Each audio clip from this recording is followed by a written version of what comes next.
tangkap Panji Gumilang, bubarkan Al-Zaitun. Setuju? Setuju? Setuju. Takbir. Setuju. Sallu ala Allahu Akbar. Nabi.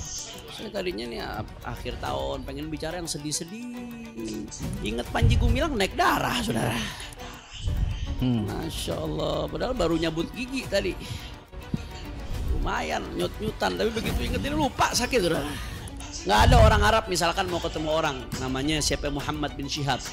Assalamualaikum, kaifa haluka ya akhi, kaif khabaruka ya Muhammad bin Syihab. Gak ada orang Arab ngomong gitu, gak ada. Itu kalau ada orang Arab ngomong gitu salah minum obat tuh, saudara. Zaman saya masih mondok, bahkan dari zaman saya masih sekolah, udah ribut-ribut urusan Al-Zaitun itu. Tapi kagak beres-beres. Investigasi udah dilakukan dari zaman dulu, zaman Kiai Ma'ruf Amin masih di Komisi Fatwa. Itu investigasinya udah ada. Ngawurnya kagak rapi-rapi, malah makin jadi. Cuman bisa sekian lama bertahan Al-Zaitun kagak dibubar-bubarin. Al-Zaitun awet kagak dibubar-bubarin, entah siapa backingannya. Giliran FPI yang ngebubarin judi, ngebubarin pelacuran, ngebubarin LGBT dibubarin.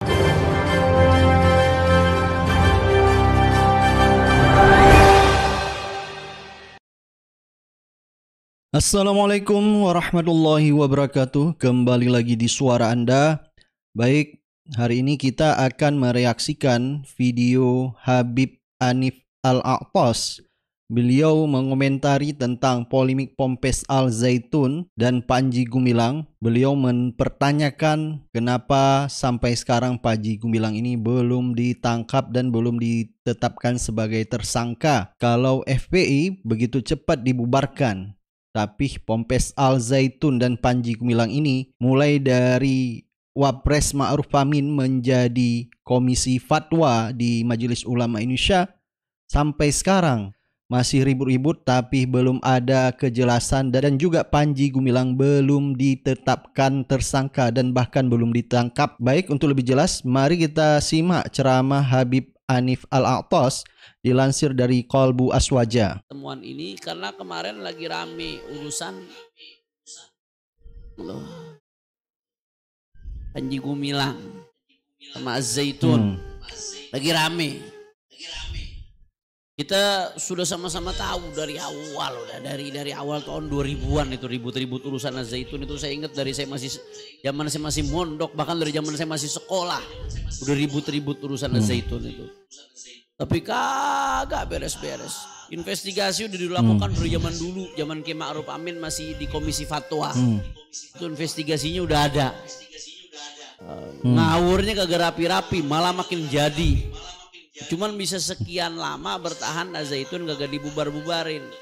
Bener Bib, jadi ngawurnya tambah menjadi-jadi dan bertambahnya juga pembela-pembela Panji Gumilang. Yang kita lihat juga Bib, sekarang bertambah pembela-pembelanya Panji Gumilang, yaitu seperti Pablo ini dengan ngawur memakai logika-logika yang sesat, malah lebih parah lagi daripada Panji Gumilang, di mana dia mengatakan orang yang mengatakan bahwa Al-Quran firman Allah atau ucapan Allah, menurut si Pablo itu adalah menista agama. Ini kalau seandainya dibalik dari tuduhan itu kan dinyatakan bahwa Syekh katanya menistakan agama. Kalau sekarang kita balik, yang mengatakan bahwa Al-Quran adalah ucapan Allah, itu justru yang menista agama. Na'udzubillah, na'udzubillah. Kalau kita lihat memang kalau Al-Zaitun ini tidak dibereskan sampai sekarang, akhirnya bertambahlah orang-orang penista-penista agama. Al-Zaitun awet kagak dibubar-bubarin, entah siapa backingannya. Giliran FPI yang ngebubarin judi, ngebubarin pelacuran, ngebubarin LGBT dibubarin. Giliran Al-Zaitun kagak dibubarin, kacau apa kagak? Kacau sekali. Dan ini benar sekali apa yang disampaikan oleh Habib Hanif, bahwa ada pendeta Ato yang merupakan pendeta yang berasal dari NTT. Beliau juga mengakui, katanya beliau bersyukur kita punya umat Islam di Indonesia yang selalu menolak kedatangan LGBT. Saya bersyukur loh, Indonesia mayoritas Islam. Saya tidak bisa bayangkan kalau Indonesia juga mayoritas Kristen. Nah, Bicara soal ribut-ribut Al-Zaitun tuh kemarin dari segala penyimpangan Al-Zaitun. Sebetulnya yang paling fundamental, paling mendasar. Ini nih masalah yang tadi saya sindir tuh. Masalah dia mengatakan bersama santri-santrinya bahwasanya Al-Quran itu perkataan Nabi. Tapi sumbernya dari wahyu. Jadi Nabi yang mengatakan itu redaksinya dari Nabi, kata Zaitun, kata Panji Kutilang ini saudara. Kenapa saya bilang kutilang? Karena ngoceh mulu kayak burung kutilang saudara. Benar. Ini kagak keroanan loh kata orang Betawi. Dia mengatakan Al-Quran ini redaksinya dari Nabi, ya, walaupun sumbernya dari wahyu. Makanya santri-santrinya kalau lagi khutbah, lagi apa? Qala Rasulullah sallallahu alaihi wasallam bil Qur'anil Karim. Santri-santrinya tuh. Telah berkata Rasulullah di dalam Al-Quran. Saya mau tanya dah orang pol tangan. Yang kagak nyantren, yang kagak kuliah agama. Ngaco apa kagak tuh? Ngaco apa kagak? Al-Quran perkataan Rasulullah atau firman Allah? Firman Allah lah. Jelas atau tidak? Ya ikhwan, jangankan redaksi Al-Quran yang udah jelas. Definisi Al-Quran saja sudah kitabullah, kitabnya Allah. Pakat tuh ijma, kitabnya Allah Al-Quran. Al-Munazzal yang diturunkan ala Sayyidina Muhammad sallallahu alaihi wasallam kepada Rasulullah Sayyidina Muhammad. Al-Mu'jiz bi suratin minhu yang bisa menjadi mu'jizat walaupun hanya dengan satu surat di dalamnya. Al-Muta'abbad bi tilawatihi yang menjadi ibadah dengan membacanya walaupun baca satu huruf dari Al-Quran itu udah ibadah ya ikhwan. Baca-bacaan yang lain kalau cuma satu huruf nggak ada maknanya nggak jadi ibadah. Tapi Al-Quran enti walaupun baca cuma satu huruf Al-Quran jadi ibadah. Al-Muta'abbad bi tilawatihi yang menjadi ibadah dengan membaca Al-Quran. Udah jelas definisinya udah jelas nih. Jangankan redaksinya yang saya pengen garis bawahi di sini. Cara bacanya. Kalau bahasanya Syekhul Islam Zakaria Al-Ansari min qabilil ada. Cara bacanya, tajwidnya. Al-Quran punya cara baca khusus yang tidak dimiliki oleh teks bahasa Arab manapun. Teks bahasa Arab apapun. Itu tajwid Pak, itu hanya dipakai dalam baca Quran. Orang Arab ngomong kagak ada yang pakai tajwid. Gak ada orang Arab misalkan mau ketemu orang namanya siapa Muhammad bin Syihab. Assalamualaikum. Kaifa haluka ya akhi? Kaif khabaruka ya Muhammad bin Syihab? Gak ada orang Arab ngomong gitu, gak ada. Itu kalau ada orang Arab ngomong gitu salah minum obat tuh saudara. Karena tajwid nggak dipakai buat semua bahasa Arab. Orang baca hadis nggak ada baca hadis. Innamal a'malu binniyat wa innama likulli imri'in ma nawa. Kurang piknik kita baca begitu saudara. Karena tajwid itu khusus bacaan Al-Qur'an. Artinya apa yang saya pengen garis bawahi di sini? Ulama mengatakan wal akhdhu bit tajwidi hatmun lazimu man lam yujawwidil qur'ana athimu fa innahu bihil ilahu anzala wa hakadha minhu ilaina wasala. Al akhdhu bit tajwidi hatmun lazimu, baca Quran pakai tajwid itu wajib. Man lam yujawwidil qur'ana athimu, baca Quran tanpa tajwid itu dosa. Itu hukum tuh. Jadi tajwid bukan pilihan Pak Bu. Urusan nanti tajwid ada tingkatan-tingkatannya, ada tahqiq. Yang bacanya ada sampai 6 harokat.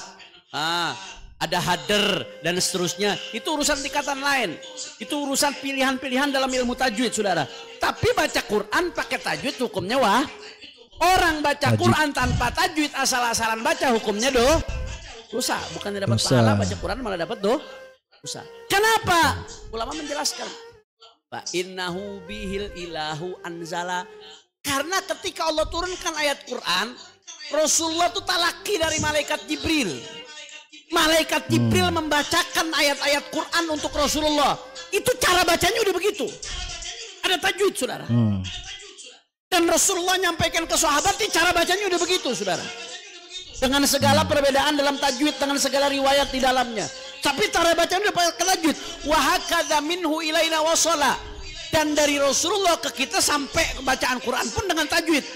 Para Rasulullah, sahabat dengar dari Rasulullah, para tabi'in dengar dari sahabat, para tabi'in dengar dari tabi'in, terus sampai ke aimmatul qurra, terus sampai ulama-ulama kita. Makanya namanya ijazah dalam talaki Quran, Bapak Ibu sekalian.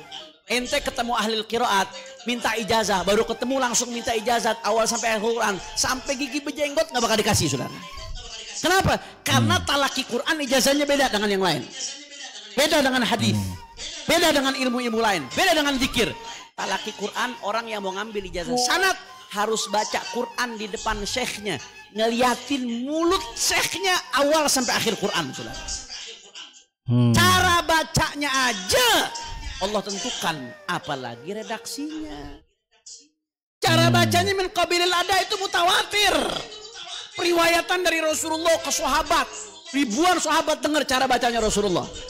Diriwayatkan lagi ke puluhan ribu tabi'in, diriwayatkan lagi ke ratusan ribu tabi'in, diriwayatkan lagi sampai ke jutaan ulama kita, jutaan pembaca Al-Quran. Itu semua dari talakinya Rasulullah ke malaikat Jibril, saudara. Panji Gumilang mana ada ngerti dia seperti yang disampaikan oleh Habib Hanif Alatos. Cukup jelas sekali ya, bahwa seperti yang disampaikan oleh Habib, bahwa Nabi Muhammad langsung talaki melalui malaikat Jibril. Jadi apa yang disampaikan oleh Panji Gumilang Al-Quran adalah perkataan Rasulullah, ya benar-benar sangat menyimpang sekali. Kalau cara bacanya saja diatur oleh Allah Ta'ala, ada cara khusus yang malaikat Jibril ajarkan kepada Rasulullah, apalagi redaksinya. Nggak ada satupun ulama yang mu'tabar, yang diakui keilmuannya, yang mengatakan Al-Quran redaksinya merupakan sabda baginda Nabi besar Muhammad Sallallahu Alaihi Wasallam. Bicara Quran, pegang sebagai akidah kita. Bicara Quran, baik substansinya, maknanya, atau redaksinya, sama-sama firman Allah diturunkan oleh Allah Subhanahu. Jelas atau tidak? Faham? Bahkan sesesat-sesatnya firqah Mu'tazilah. Mu'tazilah ini aliran sesat, menyimpang keluar dari Ahlus Sunnah wal Jamaah. Perdebatan Ahlus Sunnah wal Jamaah dengan Mu'tazilah, kalau kita baca kitab-kitab tuh udah lebih dari 1000 tahun, saudara. Khususnya dalam masalah kalamullah. Nah, sesesat-sesatnya Mu'tazilah tuh masih mengatakan apa? Al-Quran itu kalamullah, bukan sabda Nabi. Al-Quran kalamullah. Cuman bedanya, kata Mu'tazilah, Al-Quran itu makhluk. Al-Quran kalamullah, tapi Al-Quran makhluk. Tapi kalamullah, kata Mu'tazilah. Di situ perdebatan panjang tuh. Itu sesat-sesatnya Mu'tazilah masih mengatakan Al-Quran kalamullah. Nah ini Panji Gumilang tahu-tahu datang, saudara. Ngaco-ngacoan. Kalau Al-Quran redaksinya dari Nabi, apa bedanya Al-Quran dengan hadis, saudara? Dia ngakuin Al-Quran itu dari wahyu, tapi redaksinya dari Nabi. Apa bedanya dengan hadis? Jadi apa yang disampaikan oleh Habib Hanif, bahwa Mu'tazilah mereka mengatakan bahwa Al-Quran makhluk, tapi sesesat-sesatnya mereka Mu'tazilah masih mengakui bahwa Al-Quran itu kalamullah. Panji Gumilang lebih parah daripada itu, mengatakan bahwa Al-Quran merupakan sabda dari Nabi Muhammad SAW, perkataan Nabi, yang kita tahu perkataan Nabi adalah hadis. Hadis itu Rasulullah ngomong nggak asal-asalan. Rasulullah tuh bicara hadis dari wahyu. Di Al-Quran Allah mengatakan wa ma yantiqu 'anil hawa in huwa illa wahyun yuha. Apa yang Rasulullah sampaikan bukan dari hawa nafsunya. Apa yang Rasulullah sampaikan bukan dari kepalanya Rasulullah. Apa yang Rasulullah sampaikan bukan dari dirinya, tapi Rasulullah bicara tuh dari wahyu. Makanya ulama mengatakan namanya wahyu itu ada wahyun matlu, ada wahyun ghairu matlu. Ada wahyu yang ditilawahkan Al-Quran, redaksinya dari Allah. Ada yang wahyu yang ghairu matlu, apa hadis. Hadis itu kategori wahyu, hanya saja redaksinya dari Nabi. Apalagi ada hadis qudsi. Hadis qudsi firman Allah, hanya saja redaksinya dari Nabi. Tapi kalau Al-Quran sepakat redaksinya itu dari Allah Subhanahu, Allah yang turunkan Al-Quran dengan redaksi-redaksinya. Nabi Muhammad talaqi dari malaikat Jibril. Nabi Muhammad sampaikan kepada para sahabat, sampai kepada kita melalui perantara baginda Nabi besar Muhammad Saya mau tanya, kalau begitu yang mengatakan Al-Quran itu perkataan Nabi ngawur atau tidak? Ngaco atau tidak? Ngawurnya parah. Sesat atau tidak? Menyimpang atau tidak? Hati-hati. Menyimpang. Hati-hati, ikhwan. Makanya kita minta udah dah. Ngapain sih dipiara yang model zaitun begini? Udah tangkep Panji Gumilang, bubarin zaitun, selesai saudara. Betul? Karena ini ajaran udah mengakar. Hati-hati, santrinya sekian ribu. Itu sekian ribu nanti masing-masing kepulang ke rumahnya. Kalau satu orang ngajak satu orang lagi, satu orang ngajak 10 orang, satu orang ada yang ngajak 100 orang, berapa banyak rakyat Indonesia yang harus sesat saudara? Ini kemana peran negara? Negara juga harus berkewajiban menjaga kehidupan beragama ya ikhwan. Jadi hati-hati. Jangan main-main. Urusan seperti itu jangan main-main. Itu umat Islam tuntutan kita tegas. Tangkap Panji Gumilang, bubarkan Az-Zaitun. Setuju? Setuju? Setuju. Takbir. Setuju. Sallu ala Nabi. Jadi kita udah dengar ya apa yang disampaikan oleh Habib Hanif, bahwa beliau menyampaikan bahwa beliau menyanggah apa yang disampaikan oleh Panji Gumilang yang mengatakan bahwa Al-Quran kalam Nabi Muhammad, dan Habib Hanif mengatakan bahwa Nabi Muhammad langsung talaqi melalui malaikat Jibril. Apa yang disampaikan oleh Panji Gumilang adalah sesat dan menyesatkan. Jadi bukan hanya dia yang sesat, tapi banyak menyesatkan orang. Dan ini adalah menyimpang, dan ini adalah penyimpangan, dan pemerintah dan negara tidak boleh diam. Karena ini berakibat kepada umat-umat Islam yang lain. Baik, silakan Anda beri tanggapan dan komentar Anda. Kita akan ketemu di video-video selanjutnya. Assalamualaikum warahmatullahi wabarakatuh.